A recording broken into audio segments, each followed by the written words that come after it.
पंजाबच्या भटिंडामध्ये पाकिस्तानने ड्रोन हल्ल्याचा प्रयत्न केला, मात्र हाही हल्ला भारताने हाणून पाडलेला आहे। या ड्रोनलाही भारताने हवेतच गार केले।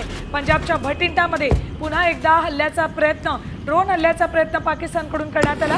कालपासून भारतामध्ये पंजाब, राजस्थान, जम्मू काश्मीर या ठिकाणी ड्रोन हल्ल्याचे प्रयत्न पाकिस्तानकडून केले जात आहेत आणि हे सगळे ड्रोन हल्ले भारताकडून नेस्तनाबूत केले जात आहेत। साधारण 52हून अधिक ड्रोन्स भारताने आतापर्यंत पाकिस्तानचे पाडलेले आहेत, धुळीत मिळवलेले आहेत।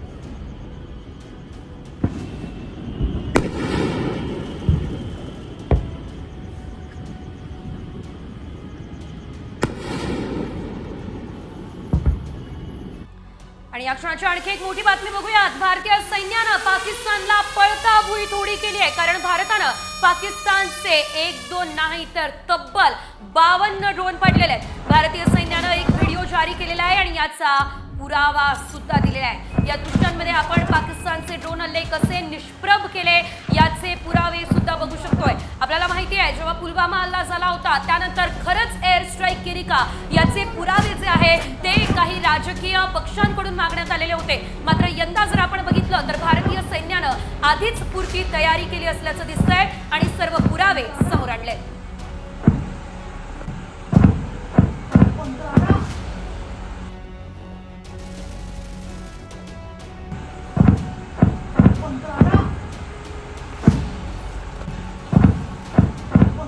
तर आणखी एक महत्त्वाची बातमी, पाकिस्तानच्या मदतीला तुर्की धावलंय। तुर्कीचं विमान पाकिस्तानात दाखल झालेलं आहे। तुर्कीचे कार्गो विमान कराचीमध्ये दाखल झालंय। या विमानातल्या ड्रोन्सच्या माध्यमातून आता तुर्की पाकिस्तानला मदत करणार आहे। पाकिस्तान आता या तुर्कीच्या मदतीतून या ड्रोन्सच्या माध्यमातून पुन्हा आगळीक करणार का? मात्र आगळीक करण्यासाठी पाकिस्तान आता या जमिनीवर पाकिस्तानचा नकाशा राहणार का अशी परिस्थिती निर्माण झाली। कारण तुर्कीचं कार्गो विमान जरी पाकिस्तानात दाखल झालं असलं तरी पाकिस्तानचं सैन्य चौक्या सोडून पळतंय।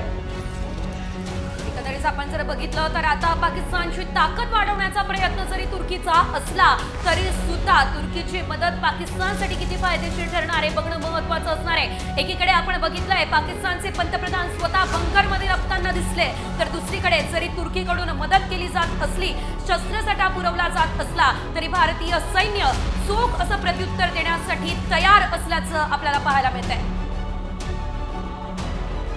तर आणखी एक मोठी बातमी, पाकिस्तानने नियंत्रण रेषा आणि आंतरराष्ट्रीय सीमेवर अनेक ठिकाणी स्वाम ड्रोन हल्ल्यांचा प्रयत्न केलेला आहे। मात्र भारतीय लष्करानं हे हल्लेही परतवून लावलेत। हवाई संरक्षण युनिट्सनं मोठ्या प्रमाणात केलेल्या कारवाईत 50हून अधिक ड्रोन यशस्वीपणे नष्ट केलेले आहेत। उधमपूरमध्ये, सांबामध्ये आणि जम्मूतल्या अखनूर, नागरोटा आणि पठाणकोट या भागांमध्ये लष्करानं IL-17 बंदुका, त्यानंतर ZU-23mm शिल्का प्रणाली आणि इतर प्रगत ड्रोन विरोधी उपकरणांचा वापर करून हवाई धोक्यांना तोंड देण्याची आपली मजबूत क्षमता दाखवली। सूत्रांनी जी माहिती दिली आहे त्यानुसार ही कारवाई भारतीय लष्कराच्या सतर्कतेमुळे यशस्वी झालेली आहे। पाकिस्तानचे 52 ड्रोन्स भारतानं हवेतच उडवून लावलेले आहेत। पाकिस्तानकडून स्वाम ड्रोनचा वापर करण्यात आला, मात्र या प्रगत ड्रोनचा हल्लाही भारतानं परतवून लावलेला आहे। भारताकडून पाकिस्तानला करारा जवाब दिला जातोय। तर किती नवीन प्रणालींचा पाकिस्तान वापर करत असला तरी सुद्धा भारताचं राफेल, भारताचं हॅमर, भारताचं INS विक्रांत हे पाकिस्तानवरती वरचढ ठरत असल्याचं आपण वारंवार बघतोय। आणि परवापासून जी काही कारवाई भारतानं सुरू केलेली आहे त्यामध्ये आता भारतानं पाकिस्तानला सडेतोड